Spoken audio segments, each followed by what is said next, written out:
FM. Ngikulotshisa namhlanje umvulo. Thembe ukuthi i-weekend bekuphethe ngendlela emnandi khulu kwamambala. Yonke into olangazelelile ukuyenza nge-weekend iyenzekile. Bekodwa naloko kungakenzeki, just know very much well that everything has a season under the sun. It was the season of not doing good, but it is preparing you for the season of greatness. As I greet you in today's show, the Inspirational Drive Show with Tebza Senamela. I'm not alone. I'm with a guest, a brother, a friend, a colleague. Yeah. You can name them, eh? Yeah. But let me end here for today.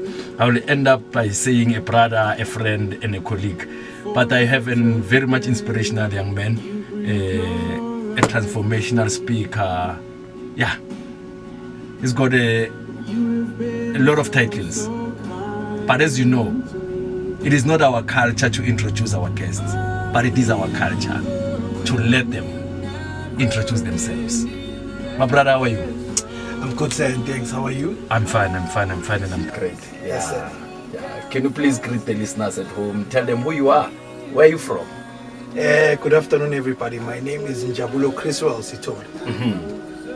An author of over 20 books, a young motivational speaker, a transformational speaker, an aspiring leader, aspiring businessman. I'm alive with possibilities. Hey, Mlaleleka, as you hear for yourself, this man has got many titles. But today's topic, it's something else. As young as he is, from a small town of Mhluzi, Mtoni. Yeah, that's how we used to call our hometown. Mhluzi, Mtoni. Yeah, some will say Msopo. Yeah, we very much blessed to have such young people who are so very much inspirational, not only to young people but to older people too, including myself. I love listening to this young man. Our topic today is great things start small. Yeah. My brother. Yes, sir. You are one of the greatest person to have ever touched the soil of Mtoni. Yeah. And you've done so very much well for yourself, writing over 20 books, transforming lives, being invited in various events, young people's events and old people events. So, about the topic, great things that small. Yeah. What can you say, my brother? You know, you've raised something very important. Thank you for ushering us into the topic today. Great things start in small places. You know, I'm saying this with an understanding that I, for one, I wouldn't be Njabulo Sithole if it wasn't for a grade 3 teacher. Mrs. Dikinda, who discovered this young boy.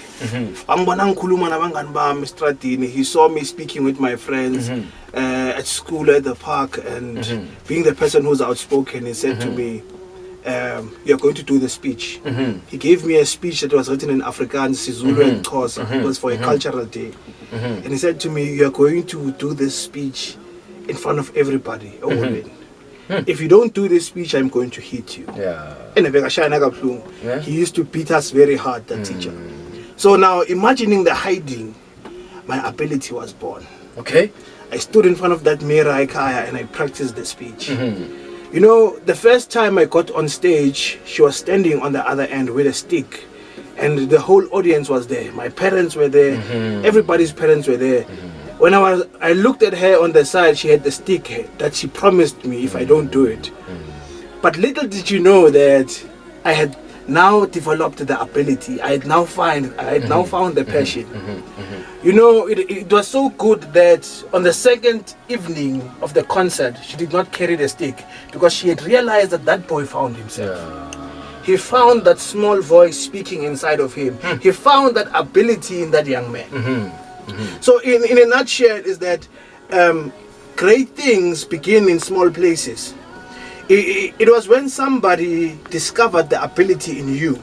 It is very much important, Babu Senamela, that we get to a point whereby we begin to endorse and we begin to affirm people as young as they are. As young as, if your child begins to play piano, begins to play a guitar, find your time to assess and to learn what that child is gifted in. Because sometimes your purpose prevails at a very young age. I am hearing you. You know, I've been speaking for over 15 years now, and I love it. You can wake me up 12 o'clock in the evening and I will talk. You know, last night I had a lady who had who was close to committing suicide, and he took a phone and called me. You know, it didn't take me even more than 10 minutes until she snapped out of that thought and she came back to life. Today morning she called me, she's alive, she's ready to look at life and all its challenges. So based is that, number one is that for your greatness to show up, you need to allow God to use you. It is not Njabulo's ability of speaking, it is not Njabulo's great ability of articulation that matters. It is God being able to use and to speak through him. You know, us having these gifts and having this talent and these skills, they come for the purpose of us serving. You know, if you look at the sun, the sun shines. If you look at the clouds, they fall down with rain. Everything that God created with a mandate to serve. Everything that God created has a mandate and a mandate to serve. So above all things, it means that now God is a server. God is a servant. That's why he says, he who wants to be great amongst you, let him be a servant. So the way up, particularly, the way up is particularly being down. Being down and understanding that you are a servant and focusing yourself at God. There's something I learned as I was growing up. You know, Babu Senamela, I used to do this for applauses. I used to do this for affirmation. I used to do this for all that you can get. But now, as I grow up, I realize ukuthi umuntu uyi altar lokhonza uNkulunkulu. Okay. A person is an altar by which you are to serve God. Everything that you do to a person, you don't do to a person, you do to God through the person. So umuntu uyi altar lokhonza uNkulunkulu. So my question is, if you know now that umuntu uyi altar lokhonza uNkulunkulu, umkhonza kanjani uNkulunkulu emuntu? And that will be shown by how you treat other people. Yes, that will be shown by how you treat other people. But now, before you even show how you treat other people, you need to be careful to what you believe about yourself. You know, last Maskuluma, we are saying that sometimes it is not the medicine that we get that heals us. It is the belief about that medicine that we have. So what do you believe about the person you see in the mirror every morning? Every day, what do you believe about that person in the morning? Who is that person you are talking to? Are you living for the sake of living, or are you living to bring out what God had put in that person? Every day.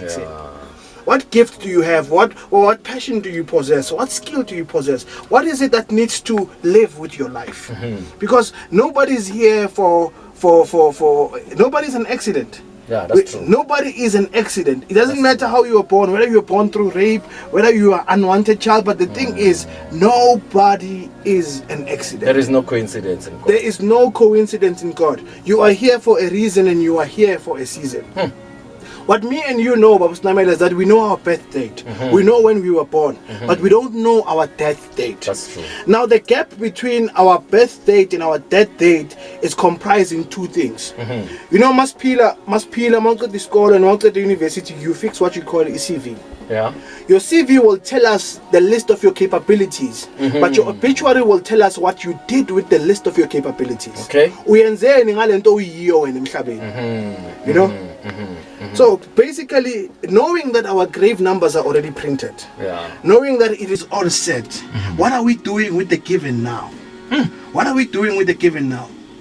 You know, before Messi can come up, before we can know Messi played somewhere in the village. He played soccer somewhere in the village. In Argentina for new old boys. He played there. Nobody knew him at that time, except what he was doing at that time. But one thing that I learned about starting small and becoming great is that you need to learn to excel in small things. The small things that you can do. The small things that you can do. That's where you must first excel. Yes, Baba. Yeah. The small opportunities that you are given. Yeah. Don't say I am invited by GMFM. What is GMFM? Don't say I'm invited by Talitha. What is Talitha? No, you need to give yourself the best always. Yeah. Because you never know You never know who's looking. Exactly. You never know who's listening. Exactly. You never know who's being changed by what you are doing. Exactly. You know, all in this field of motivation, it happens good sometimes. All we get is thank yous. All we get is God bless you. But we don't get things that will counterattack the challenges that we are currently also facing. You know, we could be going through storms, we could be going through financial crises, and all that we are getting is thank yous and God bless yous. But only to realize somewhere in the long term, it is the prayers and the thank yous of the people that began to work for us. Okay. You know, it's when you realize that what really keeps us alive is our passion. What really keeps us alive is our drive. What really keeps us alive is for the very purpose that we live for. And that is to impact lives, and that is to change lives, and that is to go out there and give our best. As I'm hearing you've already outlined much about the topic. But there's a young person who is asking a question: how do I start? How do I do great things in a small place? A place whereby there are no financial muscles, necessary resources, the support system. Someone might not be even supported at home, and that is the most important support system everyone needs. So how do I start, irrespective of facing all these challenges? You know, I had to get my own parents, had to get my own parents, my own family to believe in what I do. You know, I did not have the support, I did not have the backing from them. You know, my father wanted me to become an electrical engineer. My mother wanted me to become a chartered accountant. But none of them had the faith and the belief that this gentleman is an author and a motivational speaker. You know, it wasn't until I fed the desire that was in me, and that is to do this.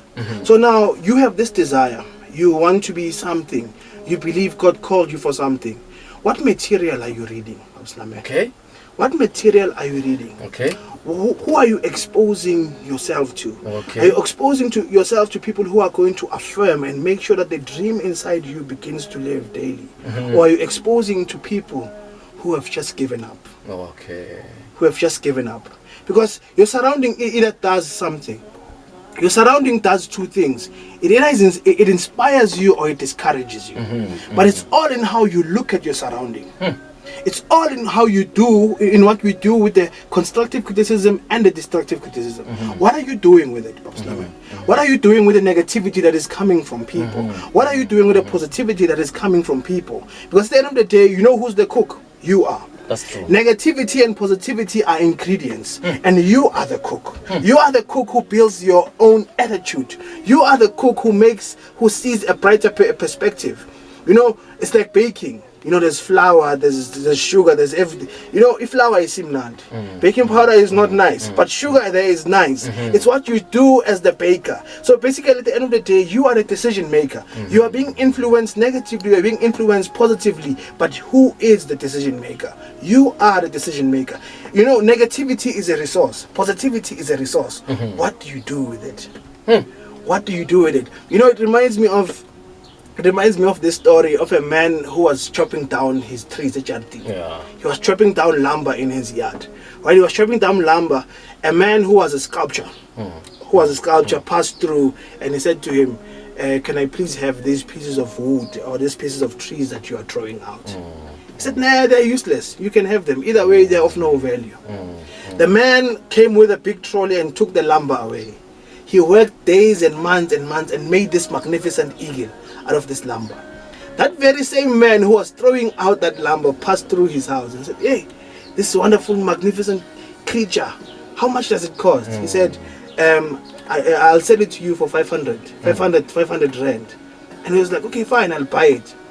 When he was purchasing it, he said to the guy who was throwing the lumber, hey, do you remember me? Do you remember me? I was the guy when you were throwing out the lumber in your house. I asked for it. What you threw out as nothing became something for me when I worked on it. What you threw out as nothing became something for me when I worked on it. You know, remember it was just lumber, but when he put the work on it, it became something that he wanted. at the moment, whatever people are throwing out at you, whatever negativity they're throwing out at you, my question is, how are you working it? How are you working it to a point to which that it becomes something that people want back? How are you working it so wonderfully that it becomes something that people want back? It was the same lumber he was cutting out and throwing away. This is the same lumber that he's buying that somebody worked on. So how are you working the negativity and the positivity around you? How are you working it? How are you? And you know, I learned as going forward as growing forward and growing in life is that my biggest enemy was myself. My biggest enemy was myself. That I had the ability to uplift myself. I had the ability to destroy myself. That's true. You know, when you look into the mirror and you look at yourself, you need to be careful. What are you saying to yourself about you? We say, God said, let there be light, and there was light. If me and you are made in his image, in his likeness, and in the tongue there lies the power of life and death, what life are we creating? What death are we creating with our mouth? It is one thing for people to say it. It is another for you to believe it and begin to speak it. That's true. You know? That's true. You can hear it, Babu Snamela. You can hear it, Babu Snamela, but once you begin to believe it and pronounce it upon your life, it will manifest. Because your life will follow your words. Yeah, that's true. Your life will follow your words. That's true. I always say to people will be at fault for bringing you down. Yes. But you staying down, it is no longer their fault. Yes. It is your fault because you chose to stay down. Very true. Very true. Hence, there are two important tools that one needs to have. You need to learn the difference between responding and reacting. Responding and reacting. Reacting has to do with this, I clap you, you clap me back. But responding has to do with this, you clap me and I forgive you. In other words, I take the power from you. I take the power from you. I take the ability for you to hurt me, and I suppress that power. You threw hot water at me, I put ice on it. We need to learn the ability to respond, because most of our biggest mistakes came from a point of us reacting rather than responding. They did that to us, we did it back to them. But what if we responded? What if we gave God's best? What if we gave God's best when somebody else gave us hell's worst? I usually say, as people, we've turned ourselves into garbage bins. Yes. And we throw everything at you. But you don't need to be a garbage bin yourself. Yes. When now you need to be the truck that takes the garbage to the dumping site. Why am I saying that? If you take the garbage to the dumping site, you are relieving yourself and the person all the pain and the hurt, the frustration and the possible depression by doing that. But by keeping them and make yourself a garbage bin, you are the same as a person who has burning coals in his hands, expecting them to burn someone else. It's a very dangerous thing. What you are highlighting is you're highlighting the thing of self-sabotage. You know, I have a dog at Jaritini. You know, I have a dog, Kamalako Whiskey. And then it unleashed itself and the gate was open. It went to fight against the dogs next door. When it got to the gate of the opposite house had palisade steels. While it was busy putting its mouth in, it hurt itself on the neck and on the leg. As it was now crying there, I came to its assistant. While trying to help it, it wanted to bite me now, and it ran home. Now the dog is bleeding, Babu Snamela. I want to help it. I want to put a bandage on it. I want to put antiseptic on it. I want to help it. But the dog refused. Every time I tried to help Whiskey did not want my help. So I left it for a few days under the car, left its water and its food there. Every time it came up to the surface to drink and to eat. Every night I used to hear it cry under that car. why is this dog crying? Why so much pain? But after a few days, that dog began to heal. And even now, even if you can open the gate and you can unleash that dog will never go to the next door's fence ever again, because it learned a lesson. There is a time in life whereby there are things that happen to us, and the only people who can learn those lessons are us. Yeah, that's true. You know, the people who can learn those lessons are us. You know, and those lessons are important, that we need to learn to make our own rules. We can understand that people have a contribution to how our life has become. But what is our contribution to what it is now? You know, have we sat down with ourselves and looked within us? Yes, we want to bring out the greatness that is within us. Greatness in small places. But while you are in that small place, you need to learn that the person you basically need to beat is your best. Miles Monroe says success is not measured by how you compare yourself with what others are capable of doing. Success is measured by how you compare yourself with what you are capable of doing. You know, it's about beating your best. Your own record. It's about beating your own record. The person you really need to run against is yourself. Because as you begin to do that, you unleash and you live out your fullest potential. That's so true. But when you focus on what other people are doing, you are going to lose focus on what you are supposed to do. True. That's so true. You know, you have a purpose and you have a race. You know, you need to understand your boundaries. You need to understand that this line is my line and this is my line. How then do you get down to understanding the 3 C's of your life? 3 C's of your life. Number 1, you are capable. Number 2, you have a capacity. Number 3, you need to be compatible. Capability means everything that you can do. There is something that you can do beyond somebody else. That's true. You know, there is something that you can do that somebody else cannot do. You know, I was watching a video yesterday about a guy who kept on giving and passing the balls to Michael Jordan to score the balls. You know, the guy was never recorded as a person who scored goals. He was always recorded as a person who passed the ball. You know, his purpose was to pass the ball. Now, if you were to take him and ask him to shoot, he wouldn't be able to shoot because his purpose was not in shooting. His purpose was in passing the ball. So your capability, what is your capability? What is your role in advancing the dream? You know, the thing is, our dreams will all come true, but if we learn that we are pivotal and important for everybody's dream, we are important in working in each other's dream. We are important we are part of a value chain. As you add value to my life, I add value to your life, and together we are able to accomplish the dreams. We are able to accomplish the vision. You know, I hear people say, "I'm a self-made millionaire." You are not a self-made millionaire. No, you are not. You're not a self-made millionaire because somebody bought your product. That's true. Somebody believes what you have can work for them. True. So basically, we are all part of a very big value chain of dreams. One guy says, teamwork makes the dream work. Teamwork makes the dream work. You know, it comes to a point of compatibility. I love compatibility because compatibility is this. Compatibility is this. It means this is me. This is what I can do. This is how far I can take. But this is Tebza Senamela coming in. This is him. You know, Tebza Senamela can play the piano and I can sing. You know, they say I'm a great singer and he's a great pianist. But when we get together, there's a combination that is unbelievable. There's a combination that shakes the earth. Compatibility. Who can you work with? Who can you work with? You know, compatibility is very much important. And again, understanding capacity.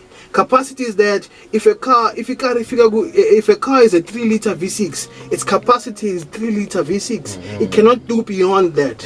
You know, it cannot do beyond that because its capacity is a 3-liter. What is your handling capacity?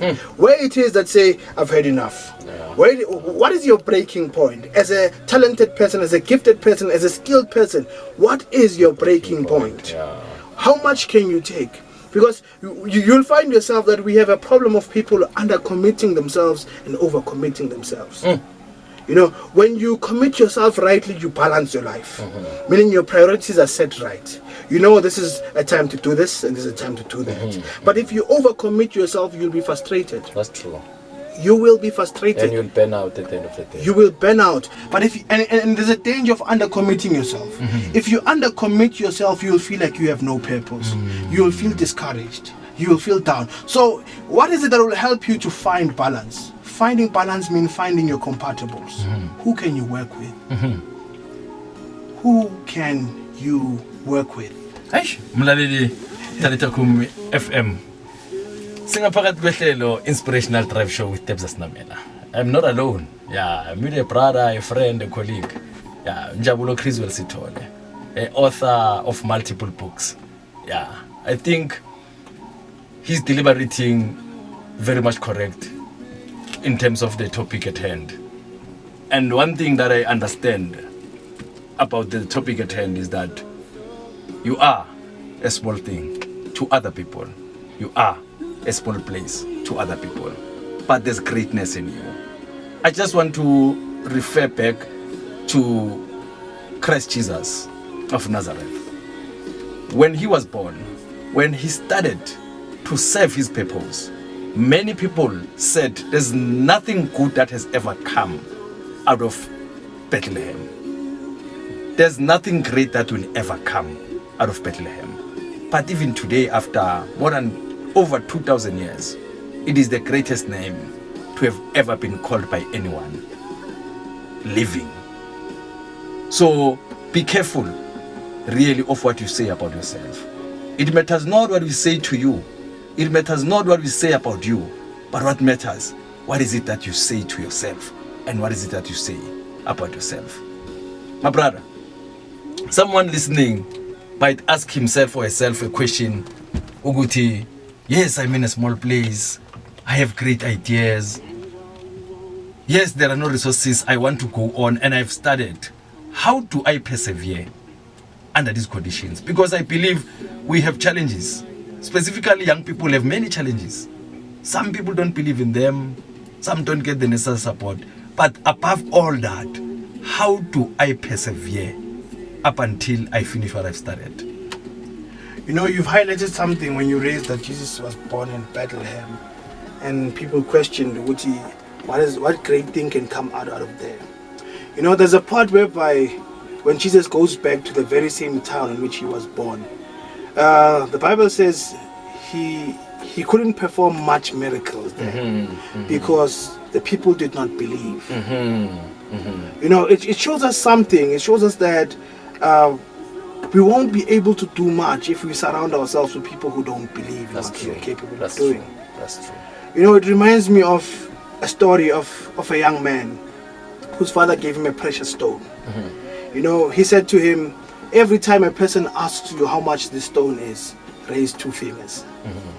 Now he went down to the florist, and when he got to the florist asked, how much is this stone of yours? This is very beautiful. And the boy raised 2 fingers. And the florist said, 2 rand. And the boy was very happy, and he went back to his father. He said, Dad, the florist is willing to buy the stone for 2 rand. And now his father says, go down to the museum manager. When he asks you how much the stone is, raise 2 fingers. The boy got down to the museum manager, and the museum manager asked, what a beautiful stone you have. It is very rare. How much is it? I would like to buy it. And the boy raised 2 fingers. The museum manager said, 200,000. I would love to buy it. And the boy ran back home. The dad, they're willing to buy this stone for 200,000. And his father said, now go down to the miner. When he went down to the miner asked, boy, how much is this stone of yours? This is a very rare stone. We want to buy it. And the boy raised 2 fingers. And the miner said, 2 million rand. And the boy was very happy, and he ran to his father. His father said, what lesson did you learn, my boy? He said, I learned that every time I exposed this stone to various people, my value began to increase. The florist saw 2 rand, the museum manager saw 200,000, and the miner saw 2 million. His father asked again, so who are you going to sell the stone to? He said, I'm going to sell it to the miner. Why? Because he saw the greatest value. So my question is, my answer to that question is that move around with people who can see the greatest value that you have. It might not be your family, it might not be your friends, it might not be your boyfriend or girlfriend, but you need to move around with people who can see your highest value. And how do you know that these people see your highest value? They call you by what you can be rather than what you are. You know, That's true. when you get in there, they say, "Oh, president." You're not yet a president, but they see that And they these see a people can president, see yeah. the highest value of what you can become. Those are the people you must stick around. Those are the people you must stick around with. You know, and it's very much important to be around what inspires you. That's true. What tickles you. You know, we have daughters always to go and watch things that are negative on Facebook. Why not go on YouTube and watch motivations that build us? Why not go on YouTube and look for information? Why not go on the very same source of information needs to work for us. The very same source of information needs to work for us, and it needs to work for our dream. It's one thing to have a desire. It's one thing to say, I want to become this. It is another to feed that desire. Whatever desire you don't feed with, you will die. Yeah, that's true. Whatever desire that's in you that you do not feed will die. You'll hear a person in his 40s say, but when I was growing up, I wanted to be a nurse. Exactly. You know, when I was growing up, I wanted to be a policeman. What stopped you? What stopped you is what he heard. You know, somebody will tell you, I wanted to become a social worker, but they told me social workers don't get that much That's paid. true. That's true. You know, they give you all the All the specs negative and the negativity that it doesn't pay enough. If you can be an artisan, some people are artisans today, but they're not happy. But they're not fulfilled. They're not fulfilled because all you wanted to do was to be a social worker. Someone wanted to be a cop, but today he finds himself as a manager of a big corporate and he's not happy. All he wanted was to study crimes and to catch criminals. But now he's a CEO of somewhere and he's unhappy. It's not fulfilled. He's got the money, but he's unfulfilled. Now I hear you, my brother. Mlaleli, Talitha Cumi FM. We are still in the Inspirational Drive Show with Tebza Senamela. I'm not alone. I'm with a brother, a friend, and a colleague. I guess there's a lot that we've learned, and we are being inspired by today's show. Definitely, I am inspired. There's a lot that I've learned from this topic. Indeed, great things starts in small places. Remember, when you were small, you couldn't talk, you couldn't walk. Now you can talk, you can think, you can walk, and you can do great things. Don't despair because of failure. Don't despair because of negative things or negative remarks made to you or about you. Don't despair because of rejection. You are destined for greatness. My brother, your last words as we wrap up the show. It's very much important, Bob Senamela. It's very much important. Hence we said great things come from small places. You know, before David could fight Goliath, he fought lions and bears when nobody could see him. You know, it's very much important to excel privately before you excel publicly. It's very much important to understand your God privately before he can show you off publicly. You know, before David could take care of God's sheep, which was Israel, he had to take care of his father's sheep at a very low level. My question to a young person is, how are you excelling at this place where you are at? How are you excelling in the very job that you don't want? How are you excelling in the very home you don't want to live in anymore? How are you excelling in the very school you don't want to exist in? How are you excelling in unfavorable places? You know, your attitude in unfavorable places will determine your attitude in favorable places. It is what you do. It is what you do here at a low level. It is what you do when the situation and the clock is against you that will matter on how you will react and do. Because while you are here in that school you don't want, in the home you don't want to be, your character is being built. That's true. Your character is built. You can ask any person, Oliftai, who is a bodybuilder. You know, muscles develop under pain. Muscles develop under pain. You are going to be a very strong person. You are going to be a very intelligible person. You are going to be a very wise person. If you are able to allow the process to break you down so that it can build you up again. Allow the process to break you down so that it can build you up again. Another thing is, in closing, it is very much important to mind your perspective. You know, when you look at your home from a long distance, your home is always small. But when you look at your home from a close distance, your home is very big. So be careful, because it is said, what you look at the longest becomes the strongest. What you look at the longest becomes the strongest. You know, when they were building Mkhuzi Mall, What they presented to us is a picture. They presented to us a plan. You know, they say, we are going to do this. So it's something about a vision. A vision will always present the end in the beginning. A vision will always present the end in the beginning. And have you noticed, while they were building Umhluzi Mall, they barricaded the place with shacks. They present with sheets of steel. They with nets. They hit the construction, and it was only that. It was only trucks and people who were coming to work in it that were allowed. While you are building, it is very much important to have people that are bringing stuff into your life that are for the construction. Do not open for shop while you are still building. Okay. Do not open for shop while you are still building. In concluding words, remember that the enemy's mandate is to steal, kill, and to destroy. Yeah. You cannot steal if there is not an abundance. You cannot kill if there is no life. You cannot destroy if nothing is building. So in you there is a life of God. In you there are abundances of God, and in you righteousness is building. Thank you very much, my brother Mlalele. I hope there's a lot that you've gained. You are inspired. I'm already inspired. Looking forward to other shows that will keep on inspiring us. As I'm signing out, the words that I want to tell you, the words that I want to close with are, it is in your powers to rise against all odds. Know one thing for sure. When God created a fish, he spoke to water. When God created the plant, he spoke to the soil. When he created me and you, he spoke to himself direct. You take fish out of water, it dies. You take the plant out of soil, it dies. You move away from God, you are going to be shattered. You are going to be destroyed. So ensure that you keep your faith in him, and ensure that you become his living testimony. With these words, I would like to say thank you very much for listening. Your support is very much appreciated. Keep on listening to the next show.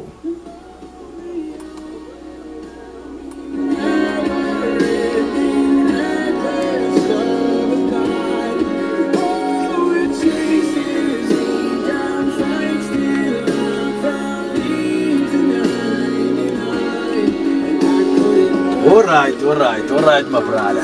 All right.